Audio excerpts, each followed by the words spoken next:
ശരിക്കും നമുക്ക് ന്യൂട്രിചാർജ് ബീജ കൊടുക്കാൻ പറ്റുന്ന ആർക്കൊക്കെയാണെന്നുള്ളതിന്റെ ഫസ്റ്റ് കാര്യമാണ്. മുട്ടുവേദന കംപ്ലൈന്റ് ചെയ്തിട്ടില്ല, പക്ഷേ ഒരു സ്റ്റെപ്പ് കയറാൻ ഹെസിറ്റേറ്റ് ചെയ്യുന്ന വ്യക്തികൾ, സ്റ്റെപ്പ് കയറാൻ പറ്റുന്നില്ല. മുട്ടുവേദനയുണ്ടോ എന്ന് ചോദിച്ചാൽ മുട്ടുവേദനയും.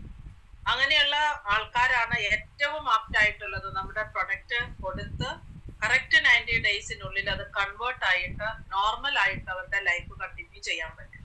അങ്ങനെയുള്ള ഒരു വ്യക്തി ഒരു 4 to 5 months न्यूट्रीचार्ज मैं पीछे का एक्सप्लेन कर रही थी सर. वो जो स्टेयर चढ़ने के लिए जो हेसिटेट करता first without any asymptomatic patient, yes वो बता रही थी. बिल्कुल बढ़िया, बिल्कुल मैम. സ്റ്റെപ്പിന് മുമ്പ് കയറാൻ ഹെസിറ്റേറ്റ് ചെയ്യുക, മുട്ടുവേദന ഇല്ലാതിരിക്കുക, അവിടെ ചേഞ്ചസ് ഇന്റേണലി സംഭവിക്കുന്നുണ്ട്, എക്സ്റ്റേണലി സിംറ്റംസ് ഒന്നും കിട്ടുന്നില്ല. അങ്ങനെ ഒരു വ്യക്തി ന്യൂട്രിചാർജ് ബീജ 3 months എടുത്തു കഴിഞ്ഞാൽ, അല്ലെ 3 to 4 months, അല്ലെ 4 to 5 months, അവരൊരു കംഫർട്ട് ഫീൽ ചെയ്യും. ഈവൻ അവർക്ക് സിംറ്റം ഇല്ലെങ്കിൽ പോലും അവർക്ക് ആ ഒരു കംഫർട്ട് ഫീൽ ചെയ്യാൻ പറ്റും. അവിടെ ഒരു സ്ട്രെങ്തനിങ്, ബോണിന്റെയും ജോയിന്റിന്റെയും ഒരു സ്ട്രെങ്തനിങ് അവർക്ക് ഫീൽ ചെയ്യാൻ പറ്റും. അപ്പൊ ആ ഫീലിംഗ് ഉണ്ടായി അവർക്കത് സ്റ്റോപ്പ് ചെയ്യും. സ്റ്റോപ്പ് ചെയ്ത് കഴിഞ്ഞിട്ട് വർഷത്തിൽ 1 പ്രാവശ്യമോ 2 പ്രാവശ്യമോ കൂടെ ചെയ്താൽ മുന്നോട്ടുള്ള കാലങ്ങളിൽ ഈ ഇവിടെ കാണിച്ച സ്ലൈഡുകളിലെ ബുദ്ധിമുട്ടുകൾ, ഈ ഒരു 1ാമത്തെ സ്ലൈഡ് മുതലുള്ള ബുദ്ധിമുട്ടുകൾ ഒഴിവാക്കാം. നോർമലി സംഭവിക്കുന്നത് മുട്ടുവേദന ഉണ്ടെങ്കിലും നമ്മളത് വെച്ചോണ്ടിരുന്ന് കുറച്ച് കഴിയുമ്പോൾ ഇങ്ങനെയാണ് അവിടെ ഡാമേജ് സംഭവിക്കുന്നത്. കാർട്ടിലേജുകൾ ദ്രവിച്ചില്ലാണ്ടാകുന്നു. അതുപോലെ തന്നെ ക്രമേണ ആ മൂവ്മെന്റിന്റെ ഫ്ലെക്സിബിലിറ്റി കുറയുകയാണ് ചെയ്യുന്നത്. ശരിക്കും അവിടെ ഫ്ലൂയിഡ് പറ്റിപ്പോകും. സിനോവിയൽ ഫ്ലൂയിഡ് ഉണ്ട് എല്ലിന്റെയും താഴത്തെ മുകളിലത്തെ എല്ലിന്റെ ഭാഗത്ത് എക്സ്റേ കാണിച്ചതിൽ ഓർമ്മയുണ്ടാവും. സിനോവിയൽ ഫ്ലൂയിഡ് ഈ ഒരു ഫ്ലെക്സിബിലിറ്റി കൊടുക്കാൻ, ഈസി മൂവ്മെന്റ് കൊടുക്കാനായിട്ട് ഇത് നല്ലതാണ്. ഈ ഒരു ഫ്ലൂയിഡ് ഇല്ലാതെ ആകുമ്പോ എന്താ ചെയ്യാ, ഒരു സ്പേസ് കുറഞ്ഞു വന്നിട്ട് കാർട്ടിലേജ് തങ്ങളിൽ മുട്ടത്തക്ക രീതിയിൽ ആ ഫ്ലൂയിഡ് അങ്ങ് മാറിപ്പോയി. ഫ്ലൂയിഡ് മാറിപ്പോയി കഴിയുമ്പോൾ പരസ്പരം ആ കാർട്ടിലേജ് റബ്ബ് ചെയ്യുകയും പ്രീവിയസ്ലി കാണിച്ച സ്ലൈഡ് പോലെ കുറേശ്ശെ അതിന്റെ ആ കാർട്ടിലേജ് നഷ്ടപ്പെട്ട് പരസ്പര എല്ലുകൾ തമ്മിൽ ഒരസുകയും ചെയ്യും. ആ വേദന എന്ന് പറയുന്ന എല്ലുകൾ ഒരസുമ്പോ അവിടെ സംഭവിക്കുന്ന കാർട്ടിലേജിന്റെ തൊട്ട് താഴെയുള്ള നെർവ് എൻഡിങ്സ് എല്ലാം ഓപ്പൺ ആകും. നെർവ് എൻഡിങ്സ് ഓപ്പൺ ആയിരിക്കുമ്പോഴാണ് നമുക്ക് പെയിൻ വളരെയധികം കൂടുന്നത്. അപ്പൊ ഈ ഫ്ലൂയിഡ് ഇല്ലാതെ ആകുന്നതാണ് 2ാമത്തെ സിറ്റുവേഷൻ. ഇവിടെ ഡോക്ടേഴ്സ് ഇഞ്ചക്ഷൻ, ആർട്ടിക്കുലർ ഇഞ്ചക്ഷൻ എന്ന് പറയാം, ആ ഒരു സ്പേസിലോട്ട് ആ ഫ്ലൂയിഡ് ഉണ്ടാവാനായിട്ട് ഹൈലറുറോണിസ് എന്ന് പറയുന്ന ആ ഒരു ഇഞ്ചക്ഷൻ എടുക്കും. സാറ് 10,000 രൂപ പറഞ്ഞില്ലേ, ഇപ്പൊ റീസെന്റ് ഒരാള് 25,000 രൂപ കൊടുത്ത ഇഞ്ചക്ഷൻ എടുത്ത കാര്യം എനിക്കറിയാം. അത് ഹോസ്പിറ്റൽ ടു ഹോസ്പിറ്റൽ വേരീസ്, അവരുടെ ഫീസ് ചാർജ് ചെയ്യുന്നത്. ആക്ച്വൽ മെഡിസിന്റെ കോസ്റ്റ് മാത്രമല്ല, total procedure somebody paid near about 25,000 for that injection. Recently I know one lady, she took, yeah, because it is according to the hospital the charge will vary. Yes. And it has to be repeated and side effect will be there definitely. Yes. Injection ഇങ്ങനെ എടുത്തെടുത്ത് മുന്നോട്ട് പോകും. Injection എടുത്തിട്ട് വന്നിട്ടാണ് അത് നല്ലതാണോ അതുകൊണ്ട് കുഴപ്പമുണ്ടോ എന്ന് ചോദിക്കുന്നത്. നമുക്കൊന്നും ചെയ്യാനില്ല, ഒന്നും പറയാനില്ല, ഡിസ്കറേജ് ചെയ്യാൻ പറ്റില്ല. അവരുടെ ഫീലിങ്സിനെ മാനിച്ചുകൊണ്ട് തൽക്കാലം അങ്ങനെ പോകട്ടെ എന്ന് മാത്രം നമുക്ക് പറയാൻ പറ്റും. പക്ഷെ ഇഞ്ചക്ഷൻ എടുക്കുന്നതിന് മുമ്പാണ് കൺസൾട്ട് ചെയ്തിരുന്നതെങ്കിൽ ഒരുപക്ഷെ ആ ഇഞ്ചക്ഷനിലേക്ക് അവരെ വിടത്തുമില്ലായിരുന്നു. അപ്പൊ ഇങ്ങനെ നമുക്ക് ചുറ്റിനും ഒന്ന് കണ്ണോടിച്ചാൽ ഒരുപാട് ബിസിനസ് ലെവലിലും അല്ലാതെ ഇതിനൊരു മാനുഷികത എന്ന് പറയുന്ന ഒരു സംഭവം കൂടി ഉണ്ട്. അതുകൊണ്ട് ചേർത്തിട്ട് നമുക്കത് മുന്നോട്ട് കൊണ്ടുപോകാൻ പറ്റും. ഇത് ഒരുപാട് ആൾക്കാരിലേക്ക് എത്തിക്കാൻ പറ്റും. Next slide sir.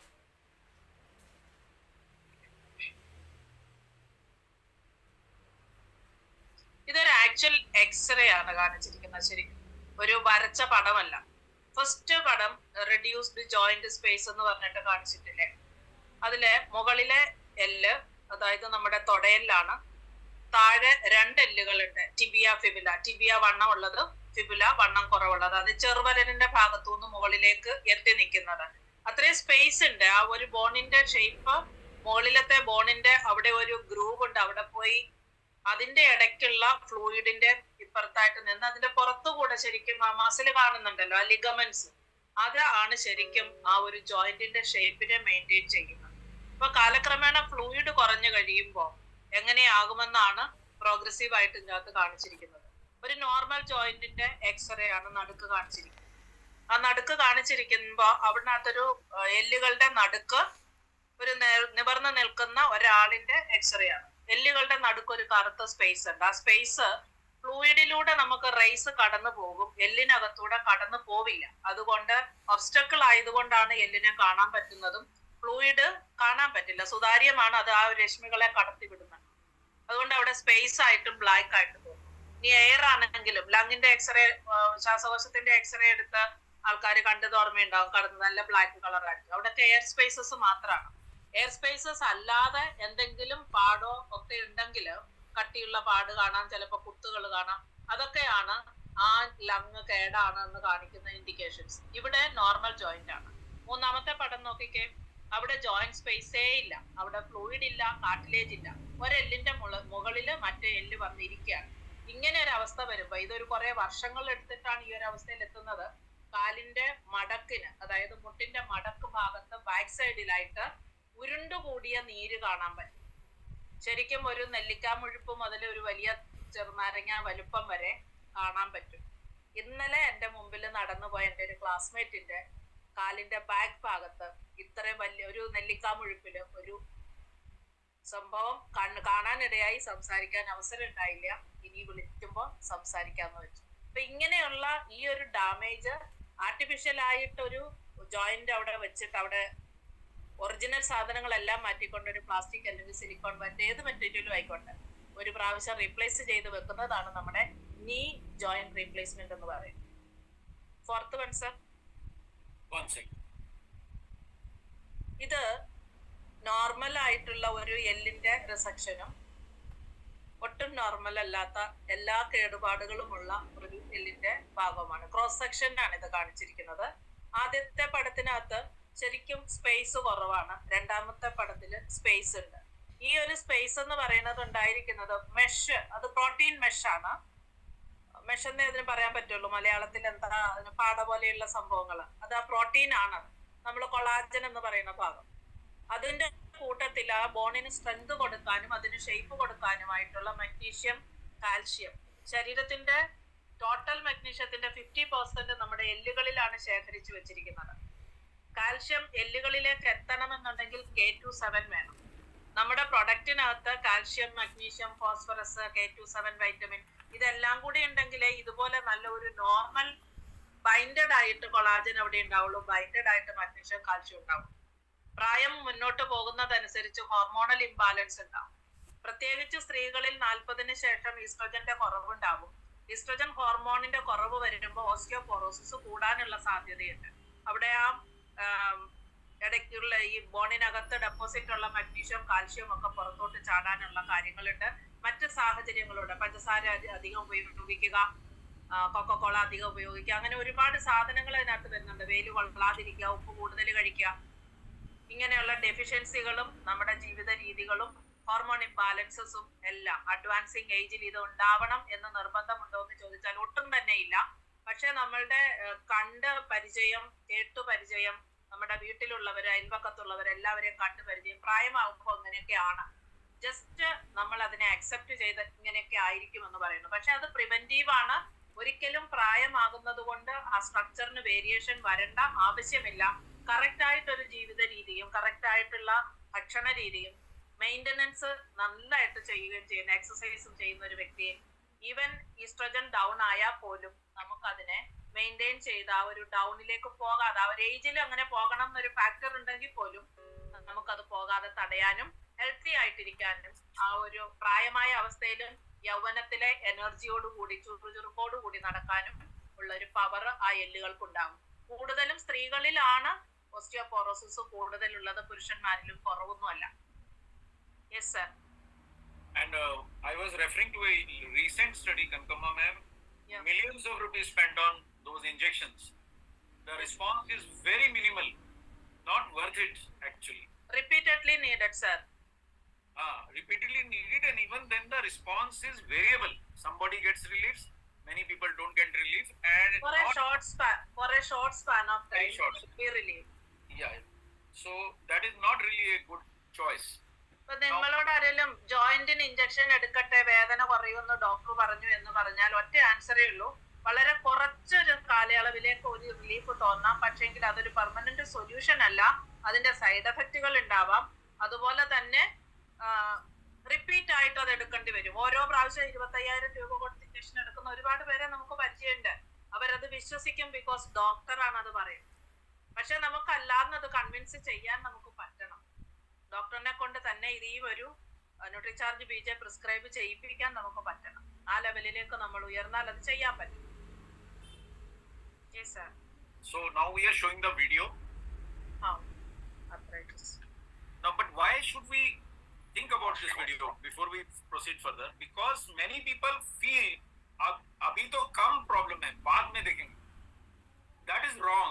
Actually, if now the patient whom you gave 12 boxes, had she tried Nutricharge BJ 10 years earlier, she would have got the same relief from 2 boxes. Yes, sir. So the earlier you try, the better relief you get, and you protect your joint, and your joint will last for your life.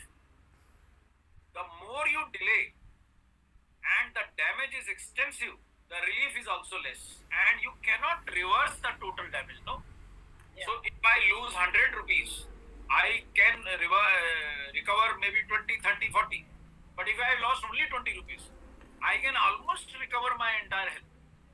So that is my experience also. So here is the video. Video ഒന്ന് കാണുക.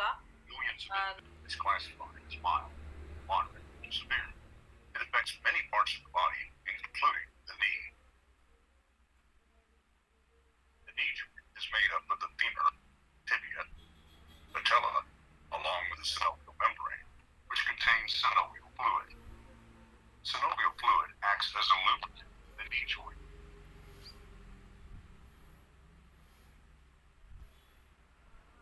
The end of the femur is covered in articular cartilage, which moves against the articular cartilage of the tibia.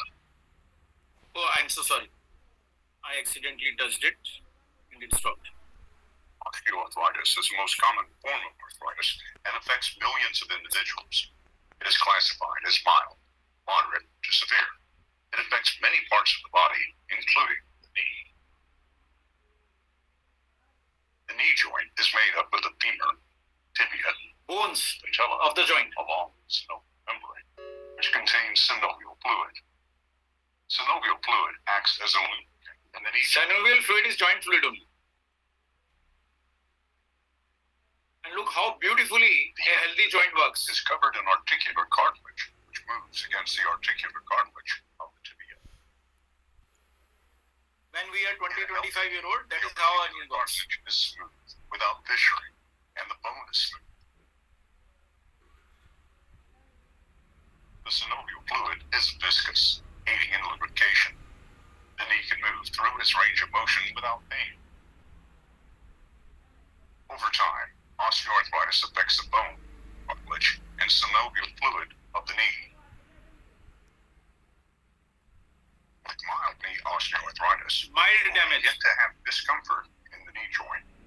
Though the joint space appears normal, the cartilage matrix has begun to break down from a combination of wear and tear and increased production of degrading enzymes. In addition, bone spurs, known as osteophytes, may begin to develop on the edge of the joint.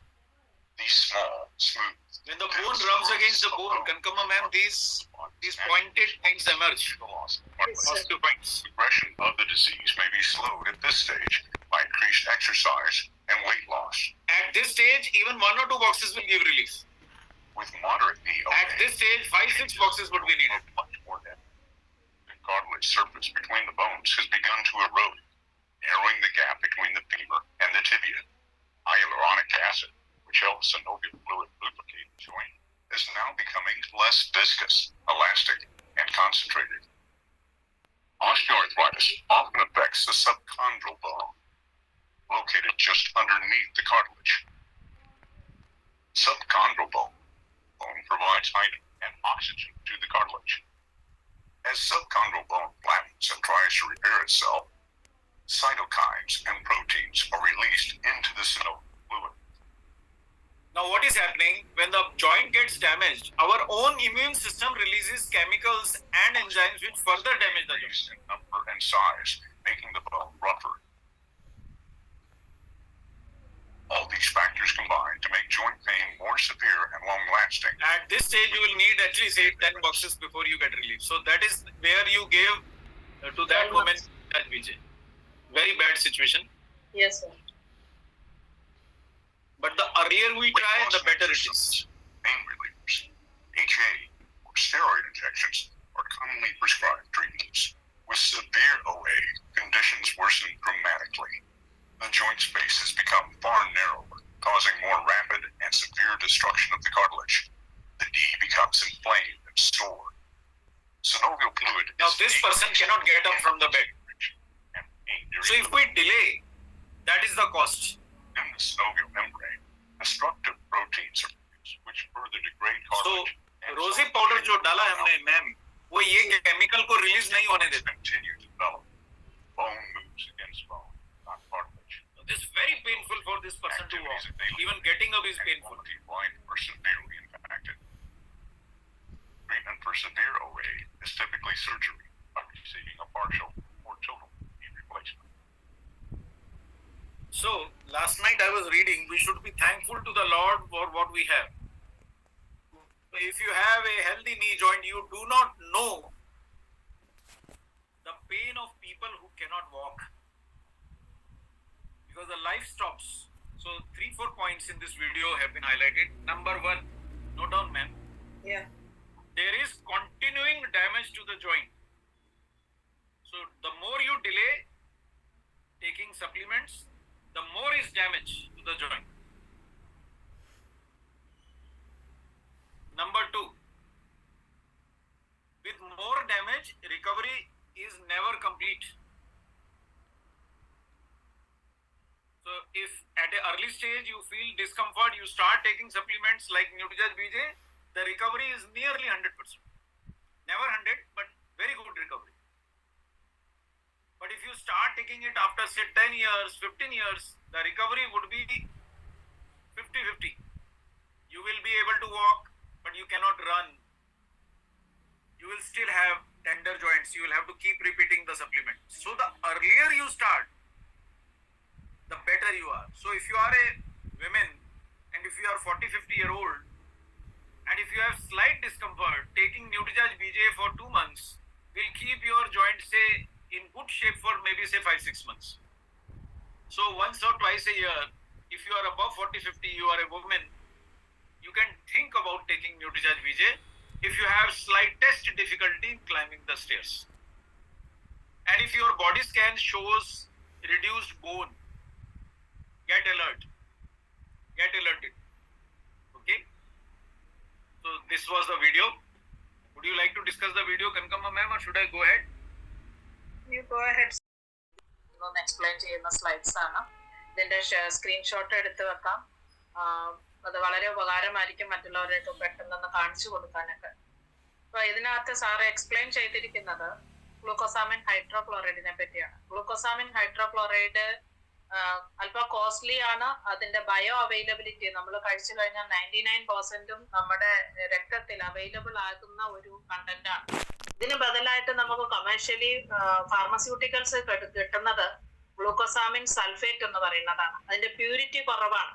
73% bio availability ആണ് ഗ്ലൂക്കോസാമിൻ സൾഫേറ്റിനുള്ളതെങ്കിൽ ഗ്ലൂക്കോസാമിൻ ഹൈഡ്രോക്ലോറൈഡിന് 99% bio availability ഉണ്ട്. അപ്പൊ ഇത് നമുക്ക് ഇവിടെ തന്നെ എഴുതിയിട്ടുണ്ട് 74%.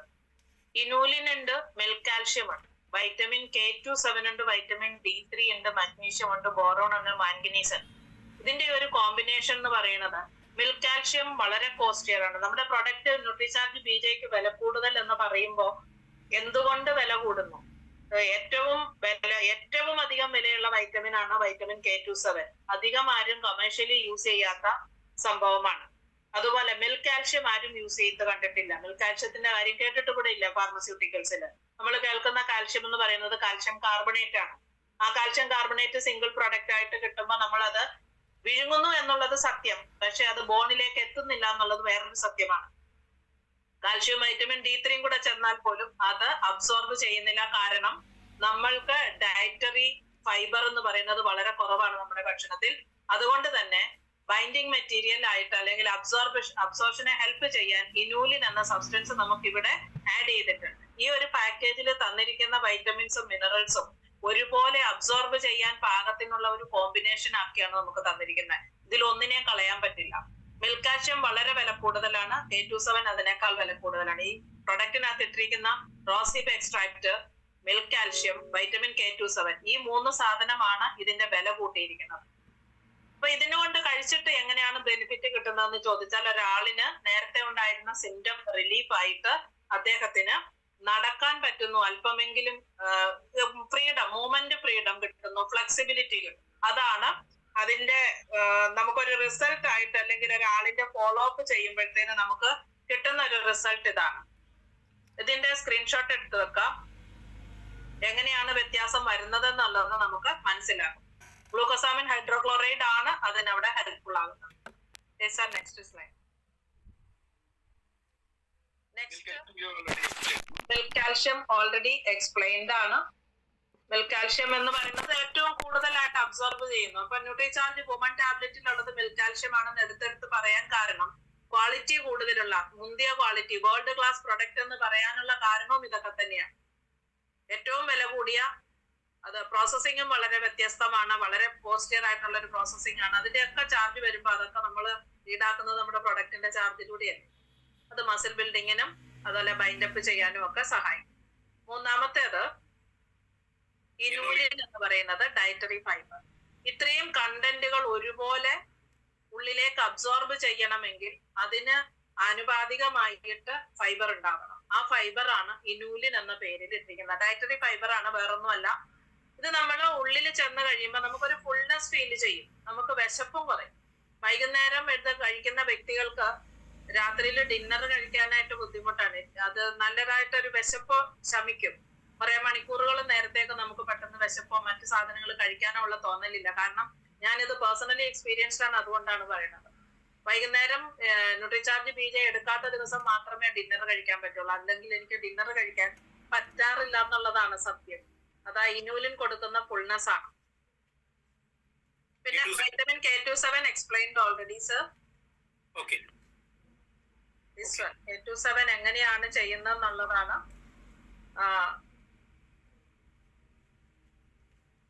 Vitamin ഡിയുടെ അളവ് നമ്മൾ എന്തുകൊണ്ടാണ് ഇത്രയും കൂടുതൽ ഇട്ടിരിക്കുന്നത്, ഇനൂലിൻ ഇതൊക്കെ കൂടുതൽ ഇടാനുള്ള റീസൺ എന്താന്ന് ചോദിച്ചാല്, റീസൺ ഇതാണ്. നമുക്ക് കോമ്പിനേഷൻ ആയിട്ട് ചെന്നാൽ മാത്രമേ കാർട്ടിലേജിന്റെ ആ ഒരു ഡാമേജ് റിപ്പയർ നടക്കൂ. ഇവിടെ റോസ് ഹിപ്പ് കാണിച്ചിട്ടുണ്ട് എന്താണ് ചെയ്യുന്നതെന്ന്. ശരി, നല്ലൊരു പെയിൻ റിലീവർ ആണ്, പെയിൻ കില്ലർ ആണ്, സെയിം ടൈം ആന്റി ഇൻഫ്ലമേറ്ററി ആണ്. ഇൻഫ്ലമേറ്ററി ചേഞ്ചസിനെ മാറ്റും. ബോസ്ഫേലിയ എക്സ്ട്രാക്ട് എന്ന് പറയുന്നത് ശരിക്കും സല്ലഗി എന്ന പേരിൽ ആയുർവേദ ഡോക്ടേഴ്സ് എഴുതുന്ന മരുന്ന് മറ്റൊന്നുമല്ല, കുന്തിരിക്കമാണ് സാധനം. ഇതാണ് സല്ലഗി, അതായത് കുന്തിരിക്കം. ഇത് നമുക്ക് അങ്ങനെ ഡയറക്റ്റ് പച്ചമരുന്നുകൾ കടയിൽ നിന്ന് വാങ്ങിക്കുന്നതിനകത്ത് കിട്ടുമെങ്കിലും പക്ഷെ നമുക്ക് ഇതിന്റെ ഉപയോഗം ഇങ്ങനെയാണെന്ന് നമുക്ക് അറിയില്ലായിരുന്നു. ഇതൊക്കെ കഷായമൊക്കെ വെച്ച് കുടിച്ചിട്ടുണ്ട് ഇഞ്ചുറിയൊക്കെ പറ്റി കടന്ന സമയത്ത്. സല്ലഗി എന്ന് പറയുന്ന ഒരു ഗുളികയാണ്. എന്നെ ഒരുപാട് ബെഡ്രിഡൻ ആയിരുന്നു ആ സമയത്ത്, എനിക്ക് സഹായിച്ചതായിരുന്നു. പക്ഷെ അത് എന്താണെന്നുള്ളത് തിരിച്ചറിയുന്നത് നമ്മുടെ പ്രൊഡക്റ്റിലൂടെയാണ് മാത്രം. റോസിപ്പ് എക്സ്ട്രാക്ട് എന്ന് പറയുന്നത് നമ്മുടെ നാട്ടിലില്ല, അത് ഇമ്പോർട്ടഡ് ആണ്. ഇത് വളരെ കോസ്റ്റ്ലി ആണ്. അതുകൊണ്ടാണ് നമ്മുടെ ജോയിന്റിന്റെ സ്റ്റിഫ്നെസ് പോകാൻ ആന്റി ഇൻഫ്ലമേറ്ററി ആണെന്ന് പറഞ്ഞു. ഇൻഫ്ലമേറ്ററി ചേഞ്ചസ് റിപ്പയർ ആകുമ്പോ നമുക്ക് ആ ഒരു എന്താ പറയാ, ഒരു വേദനയില്ലാത്തൊരു കംഫർട്ട് ഫീലിംഗ് കൊണ്ടുവരും. അതാണ് നമുക്ക് റിസൾട്ട് ആയിട്ട് കാണാൻ പറ്റും.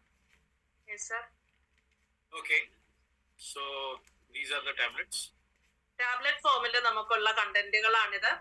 ഗ്ലൂക്കോസാമിൻ hydrochloride, boswellia, K27, boron, MSM, vitamin D, copper, manganese. ഇതെല്ലാം ഒരുപോലെ അബ്സോർബ് ചെയ്യണമെങ്കിൽ നമ്മൾ സാഷെ കൂടെ കുടിക്കണം. സാഷെ ആ പൗഡർ ഫോമിലുള്ള സാധനം അത് ഓപ്പൺ ചെയ്ത് മണപ്പിച്ചാൽ ഒരു പാലിന്റെ മണം വരും. അത് കാരണം എന്താന്ന് വെച്ചാൽ 500 മില്ലിഗ്രാം മിൽക്ക് കാൽഷ്യം അതിനകത്തുള്ളത് കൊണ്ടാണ് ആ പാലിന്റെ മണം വരുന്നത്. അത് നല്ലതുപോലെ വെള്ളത്തിൽ ലയിപ്പിച്ച് അതേ വെള്ളത്തിന്റെ കൂടെ ഒരു ഗുളികയാണ് കഴിക്കേണ്ടത്. ഇനി ഒരുപാട് ബോഡി ബുദ്ധിമുട്ടുള്ള ആൾക്കാർക്ക്, അതായത് ഫൈബർ തീരെ കഴിച്ചിട്ടില്ലാത്ത ശരീരമാണെന്നുണ്ടെങ്കിൽ സാർ ഇത് അഡ്വൈസ് ചെയ്തിരുന്നു നമുക്ക് ഡിവൈഡ് ചെയ്ത് 2 ഡോസ് ആയിട്ട് കഴിക്കാമെന്ന്. പകുതി സാഷേ രാവിലെ കുടിക്കാം, വൈകുന്നേരം പകുതി സാഷയും ടാബ്ലറ്റും കൂടെ കഴിക്കാം. എന്തുകൊണ്ടാന്ന് വെച്ചാൽ നമുക്ക് മറ്റേ സാറ് ക്ലാസ് എടുത്ത് തരുമ്പോഴത്തേനും നമുക്ക് വൈകുന്നേരം 5-നും 7-നും ഇടയ്ക്കുള്ള സമയത്താണ് ഇത് കഴിക്കാൻ ഏറ്റവും സേഫ് എന്ന് പറഞ്ഞ കാരണമൊന്നുമല്ല. ഇനൂലിൻ വയറിനകത്ത് ചെന്ന് കഴിയുമ്പോൾ വയറിനകത്തൊരു ഗ്യാസ് ഫോം ചെയ്യും, അതുപോലെ തന്നെ വയറിളകണം എന്ന് തോന്നും. 10 മണിക്കുള്ളിൽ ആ വയറിന്റെ ക്ലീനിങ് പ്രോസസ്സ് കറക്റ്റ് ആണ്. പക്ഷെ എന്നും ഉണ്ടാവുമോ എന്ന് ചോദിച്ചാൽ എന്നും ഉണ്ടാവില്ല. ബോഡിയുടെ ടോക്സിസിറ്റി അനുസരിച്ചാണ് ശരിക്കും അത് ഫീൽ ചെയ്യുന്നത്. അപ്പൊ 5-നും 7-നും ഉള്ള സമയത്താണ് 10 മണിക്ക് മുമ്പ് വയറൊക്കെ നല്ല ക്ലീൻ ആയിട്ട് നമുക്ക് കിടക്കാൻ പറ്റും, സ്വസ്ഥമായിട്ട് ഉറങ്ങാൻ പറ്റും. അപ്പൊ അങ്ങനെ കൂടുതൽ ബുദ്ധിമുട്ടുള്ള ആൾക്കാർക്ക്, ഇത് ചെന്നാൽ ഉടനെ അരമണിക്കൂർ കഴിയുമ്പോൾ വയറിനകത്ത് ഗ്യാസ് വന്ന് വീർക്കുന്നു, അസ്വസ്ഥതയുള്ള ആൾക്കാർക്ക് ഫസ്റ്റ് ഫ്യൂ ഡേയ്സിലേക്ക് 7 to 15 ഡേയ്സിലേക്ക് ഡിവൈഡഡ് ഡോസിലായിട്ട് ഇനൂലിൻ കഴിക്കാൻ, അല്ലെ ആ സാഷയുടെ പൗഡർ പകുതി രാവിലെ പകുതി വൈകിട്ടുമായിട്ട് കഴിക്കാൻ പറ്റും. പക്ഷെ പുറത്തു പോകുന്ന സമയത്ത് വയറിളക്കം ഉണ്ടാവാൻ സാധ്യതയുള്ളത് കൊണ്ട് ഈവനിങ് തന്നെ കഴിക്കുന്നതാണ് നല്ലത്. Yes sir. Okay, so this last slide, let me remind the house once again. Last slide. വ്യക്തികൾ അങ്ങനെയുള്ളവരുണ്ടെങ്കിൽ അവര് അങ്ങനെ നമുക്ക് ഹിസ്റ്ററി നമ്മളോട് സംസാരിക്കുമ്പോൾ പറഞ്ഞിട്ടുണ്ടെങ്കിൽ, അല്ലെ നമ്മൾ അങ്ങോട്ട് ചോദിച്ചത് അറിഞ്ഞു കഴിഞ്ഞാൽ അതാണ് ഏറ്റവും ബെസ്റ്റ് ടൈം അവർക്കൊരു പ്രൊഡക്റ്റ് സ്റ്റാർട്ട് ചെയ്യാനായിട്ട്. ഏറ്റവും കൂടുതൽ ലോങ് ടൈം ആയിട്ട് പോകുമ്പോൾ നമ്മുടെ പ്രൊഡക്റ്റ് യൂസ് ചെയ്യേണ്ട ഡ്യൂറേഷനും വളരെ കൂടും. ഞാൻ 42 വർഷമായിട്ട് അവരനുഭവിച്ച വേദനയ്ക്ക് വീട്ടിൽ നിന്ന് ഇറങ്ങാൻ അവർക്ക് പറ്റില്ല. തൊട്ടടുത്ത പള്ളിയിൽ പോകാൻ പറ്റുന്നാത്ത സ്ത്രീയാണ്. പിന്നീട് അവർ പൂനെ, ബാംഗ്ലൂർ ഒക്കെ യാത്ര ചെയ്ത് തിരിച്ചു വന്ന് ഇപ്പൊ PVM ഒക്കെ കണ്ടിന്യൂ ചെയ്തോണ്ടിരിക്കുന്നത്. പിന്നെ പ്രധാനമായിട്ട് നമുക്ക് ചെയ്യാൻ പറ്റുന്നത് ഏർലിയർ ആയിട്ട് നമുക്ക് ട്രീറ്റ് ചെയ്യാൻ പറ്റണം. ഇതൊരു ട്രീറ്റ്മെന്റ് തന്നെയാണ്. പക്ഷെ ഐഡന്റിഫൈ ചെയ്യുന്നതും അക്സെപ്റ്റ് ചെയ്യുന്നതും ഒക്കെ നമ്മൾ അവരൊക്കെ കൗൺസിൽ ചെയ്ത് കൊടുക്കേണ്ട പോയിന്റ്സ് ആണ്. ഒരു കാരണം മുട്ടുവേദന ഉണ്ടാകുമ്പോഴത്തേക്ക് നമ്മൾ ഡോക്ടറെ അടുക്ക പോകുമ്പോൾ ഡോക്ടർ പറയും വെയിറ്റ് കൂടുതലാണ്, വെയിറ്റ് കുറയ്ക്കണം എന്ന് പറയും. എന്താണ് വെയിറ്റ് കൂടുതൽ, എന്താണ് വെയിറ്റ് കുറയ്ക്കുന്നത്, എങ്ങനെയാണ് കുറയ്ക്കാനായിട്ട് നമുക്കറിയാവുന്ന പണികളെല്ലാം ചെയ്താലും അവിടെ നഷ്ടപ്പെടുന്നത് നമ്മുടെ മസിൽ സ്ട്രെങ്ത് ആയിരിക്കും. മസിൽ കുറയും, പട്ടിണി കിടക്കും. അതാണ് ചെയ്യുന്നത്. എന്നിട്ട് കുറച്ച് അതിനേക്കാൾ ഇരട്ടി 2 നേരം കഴിച്ചില്ലേ 3-ാമത്തെ നേരം ഇരട്ടി ഭക്ഷണം കഴിക്കും. കാർബോഹൈഡ്രേറ്റിന്റെ അളവ് കൂടും, മസിലിന്റെ അളവ് കുറയും. മസിൽ ഇല്ലാത്ത ബോൺ ജോയിന്റ് എന്ന് പറയുമ്പോൾ വീണ്ടും നമ്മുടെ ബോഡി വെയിറ്റ് കംപ്ലീറ്റ് താങ്ങുന്നത് നമ്മുടെ മുട്ടാണ്. ഒരു ഒബേസ് 1 കിലോ കൂടുതൽ വെയിറ്റ് ഉണ്ടെങ്കിൽ 5 ഇരട്ടിയാണ് നമ്മുടെ മുട്ടിന് വരുന്ന സ്ട്രെയിൻ വരുന്നത്. 5 ഇരട്ടി. അപ്പോ 10-20 കിലോ വെയിറ്റ് എക്സ്ട്രാ കൊണ്ട് നടക്കുന്ന ആൾക്കാർക്ക് ആ 5 ഇരട്ടി എന്ന് പറയുമ്പോൾ മുട്ട് പാവം അതിനെ ഇട്ടോട്ട് കഷ്ടപ്പെടുത്താണ് ചെയ്യുന്നത് ശരിക്കും പറഞ്ഞാൽ. അപ്പൊ അങ്ങനെ ആയിക്കഴിഞ്ഞാൽ നമുക്ക് പ്രൊഡക്റ്റിന്റെ കൊടുത്ത് എത്ര കാലം എടുക്കും എന്നുള്ളത് നമുക്ക് ചിലപ്പോൾ പറയാൻ പറ്റില്ല. പിന്നെ റിക്കവറി അനുസരിച്ച് പേഷ്യന്റ് അതിനെ ആക്സെപ്റ്റ് ചെയ്ത് കഴിഞ്ഞാൽ അവരെത്ര നാള് വേണമെങ്കിലും അവരത് കണ്ടിന്യൂ ചെയ്യും. അങ്ങനെയാണ് എനിക്ക് 12 മാസവും കണ്ടിന്യൂ ചെയ്യാൻ പറ്റിയത്. ബെറ്റർമെന്റ് അവർ ഫീൽ ചെയ്ത് കഴിഞ്ഞാൽ അവരത് ലീവ് ചെയ്യത്തില്ല. കാരണം ഇതെടുക്കുമ്പോൾ അവർക്ക് ആശ്വാസം കിട്ടും. എലോങ് വിത്ത് പ്രോട്ടീനും കൂടെ കൊടുത്താൽ ഏറ്റവും നല്ലത്. വൈറ്റമിൻസും മിനറൽസും പ്രോട്ടീനും കൂടെ ഇതിന്റെ കൂടെ കൊടുക്കണം എന്നുള്ളത് വളരെ അത്യാവശ്യമാണ്. ഏർലി സ്റ്റേജിൽ സ്റ്റാർട്ട് ചെയ്താൽ വളരെ കുറച്ച് പ്രൊഡക്റ്റ് മതി. കുറെ നാള് കഴിഞ്ഞിട്ടാണെന്നെങ്കിൽ പ്രൊഡക്റ്റ് യൂസ് ചെയ്യുന്നതിന്റെ കാലാവധി കൂടും. റിസൾട്ട് നമുക്ക് പക്ക പറയാൻ പറ്റില്ല.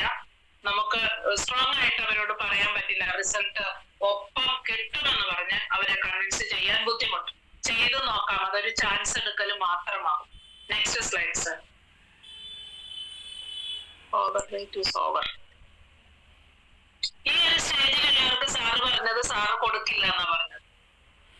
പക്ഷെ എന്റെ ഒരു എക്സ്പീരിയൻസിൽ ഞാൻ ഈ ഒരു സ്റ്റേജിൽ ഇരുന്ന് 2 ആളിനെ ഏർപ്പാട് ചെയ്ത, അല്ല ബാത്റൂമിൽ കൊണ്ടുപോകാൻ വേണ്ടിയിട്ട് 2 ആൾക്കാരെ ഏർപ്പാട് ചെയ്ത ഒരു വ്യക്തിക്ക് ഞാൻ ആ പ്രൊഡക്റ്റ് കൊടുത്ത് 1 മാസം കഴിഞ്ഞപ്പോ ആളിന്റെ കൂടെ നിന്നവരെ പിരിച്ചുവിട്ട ആള് തന്നെ ഇൻഡിപെൻഡന്റ് ആയിട്ട് നടക്കാൻ തുടങ്ങി. അയാൾ ഇൻഡിപെൻഡന്റ് ആയി. അതിലൊരു കാര്യം, വേദനയുണ്ട് പക്ഷെ സ്റ്റിൽ അങ്ങർക്ക് നിവർന്ന് നിൽക്കാനും നടക്കാനും പറ്റുമായിരുന്നു. ആ ഒരു കാറ്റഗറിയിൽ പെട്ടതാണ്. അപ്പൊ വേദനയുണ്ട്, എഴുന്നേക്കാൻ പറ്റില്ല, നിവർന്ന് നിൽക്കാൻ പറ്റില്ല, അങ്ങനെയുള്ള അവസ്ഥയിലാണെന്നുണ്ടെങ്കിൽ നമുക്ക് കൊടുക്കാം എന്നേ ഉള്ളൂ. റിസൾട്ട് വരുന്നതനുസരിച്ച് ഒബ്സർവേഷനിലെ മനസ്സിലാക്കാൻ പറ്റും. അതുപോലെ ആൾക്കാർ നടക്കുമ്പോ ലെഫ്റ്റും റൈറ്റും ഡക്ക് വാക്ക് എന്ന് സാറ് പറഞ്ഞു, നമുക്ക് ഒരുപാട് പേരെ കാണാൻ പറ്റും. ഡക്ക് വാക്ക് ഉള്ള ആൾക്കാരെ ഓവർ വെയിറ്റ് ആയിരിക്കും, ഒബേസ് ആയിരിക്കും അവരുടെ മുട്ടല്ല ശരിക്കും വെയിറ്റ് താങ്ങുന്നത്. ചില ഘട്ടങ്ങളിൽ നമുക്ക് ഹിപ്പ് കൊണ്ട് വാക്ക് ചെയ്യുന്ന ആൾക്കാരെ കാണാൻ പറ്റും. പക്ഷെ നമ്മൾ അതിനെ തിരിച്ചറിയണമെന്ന് മാത്രം. അങ്ങനത്തെ ഒരു ഡാമേജിലേക്ക് പോയി കഴിഞ്ഞാൽ റിക്കവറി എത്ര കണ്ട് പോസിബിൾ ആണെന്നുള്ളത് ക്വസ്റ്റ്യൻ മാർക്കാണ്. Still we can use it. പക്ഷേ അതിന്റെ കൂട്ടത്തിൽ അവർ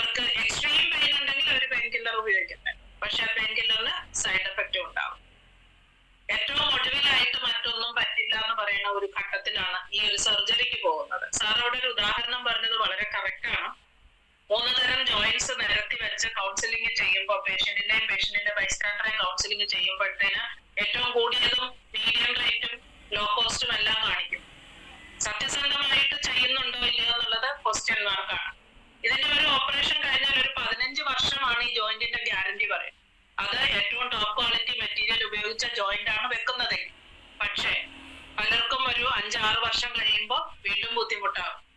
ചിലപ്പോൾ അത് ടോട്ടലി സക്സസ്ഫുൾ ഫെയിലിയർ ആയിരിക്കും ആ സർജറി. വെരി നെക്സ്റ്റ് ഡേ തന്നെ അത് തിരിച്ചറിയാൻ പറ്റും. പക്ഷേ അതൊരു റീസർജറി പോസിബിൾ അല്ലാത്തൊരു കണ്ടീഷനാണ്.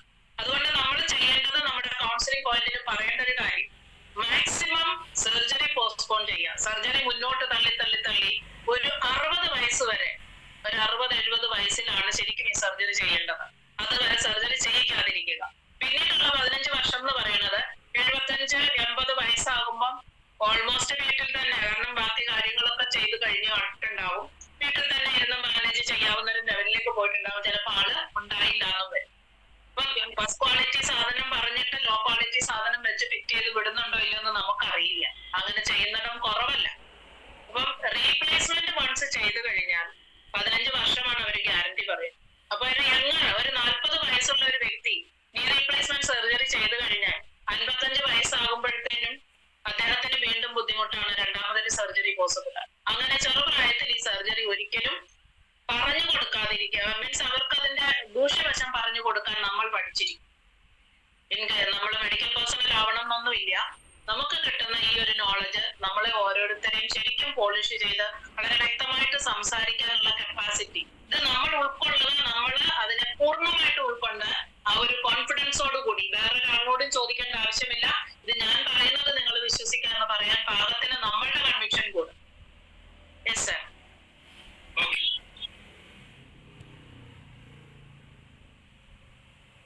Previous slide one second. No, this previous. That vitamins and minerals why to take. Just a previous one. നമ്മള് ഈ ഒരു ബോൺ ജോയിന്റ് ന്യൂട്രിചാർജ് BNJ എന്ന് പറയുന്ന മെഡിസിൻ, ഈ ഒരു മെഡിസിനൽ പാക്കേജ് നമ്മൾ എടുക്കുന്ന കൂട്ടത്തിൽ നമ്മള് ജസ്റ്റ് ഇത് സ്റ്റാർട്ട് ചെയ്യുന്നതിന് മുമ്പ് തന്നെ യങ്സ്റ്റേഴ്സിന് ഈ വേദനകൾ ഉണ്ടാവാം, സ്റ്റെപ്പ് കയറുമ്പോൾ ഉണ്ടാവാന്ന് പറഞ്ഞു. Protein, vitamin, minerals continuous supplement ചെയ്തുകൊണ്ട് നോർമൽ ഫുഡ് ഹാബിറ്റ്, എക്സസൈസ് ഒക്കെ ചെയ്ത് നല്ലത് വണ്ണം പോവാം. റോ വെജിറ്റബിൾസ്, സാലഡ്സ് ഒക്കെ കഴിച്ചാൽ നമുക്ക് വളരെ ആക്റ്റീവ് ആയിട്ടുള്ള, നമ്മുടെ ബയോ ആക്റ്റീവ് ആയിട്ടുള്ള കമ്പോണൻസ്, ഇൻഗ്രീഡിയൻസ് ഒക്കെ നമുക്ക് പ്രകൃതിയിൽ കിട്ടുന്നത് നമ്മുടെ ശരീരത്തിലെത്തും. നമ്മൾ ഹെൽത്തി ആയിട്ടിരിക്കും, ബോൺ ഡിസോപ്ഷൻ ഉണ്ടാവത്തില്ല.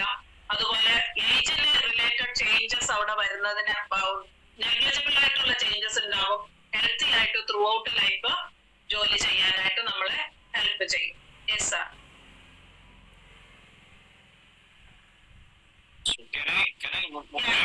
Yes sir. Question 3. Okay. Painkillers എടുക്കുമ്പോൾ സൈഡ് എഫക്ട് ഉണ്ടാകും. ശാശ്വതമായ പരിഹാരമല്ല, താൽക്കാലികമാണ്. അതിനകത്ത് വൈറ്റമിൻസ്, മിനറൽസ് എന്തിനാണ് നമ്മൾ എടുക്കണമെന്ന് ചോദിച്ചാൽ ഓരോ മിനറൽസിനും ഓരോ വൈറ്റമിൻസിനും പ്രത്യേക ഫംഗ്ഷൻ ഉണ്ട്. സിങ്ക് എടുക്കുന്നത് നമുക്ക് മസിൽ സ്ട്രെങ്തൻ ചെയ്യാൻ, അതിന് പല ഗുണങ്ങളുണ്ട്. ഇവിടെ പറയുമ്പോൾ അത് മസിലിന്റെ റീമേക്കിനും അതിന്റെ സ്ട്രെങ്തനിങ്ങിനുമാണ്. മഗ്നീഷ്യം, കാൽഷ്യം ഒക്കെ ബോൺ സ്ട്രെങ്തൻ ചെയ്യാൻ വേണം. അതുപോലെ അയൺ ഉണ്ടെങ്കിലേ ഒരുപാട് കാര്യങ്ങൾ അവിടെ നടക്കുള്ളൂ. ബ്ലഡ് സർക്കുലേഷൻ ബെറ്റർ ആവണം, അതുപോലെ മസിൽ റീബിൽഡ് ചെയ്യണം. ഇതെല്ലാം കൂടെ പരസ്പര പൂരകങ്ങളായിട്ട് കിട്ടുന്ന രീതിയിൽ വേണം നമ്മുടെ ഡയറ്റും നമ്മളുടെ സപ്ലിമെന്റ്സും നമുക്ക് എടുക്കാനായിട്ട്. Yes sir. ഫസ്റ്റ് നമ്മൾ ഇതിനകത്ത് കണ്ടന്റുകൾ എക്സ്പ്ലെയിൻ ചെയ്യാൻ പോവാണ്. Okay. So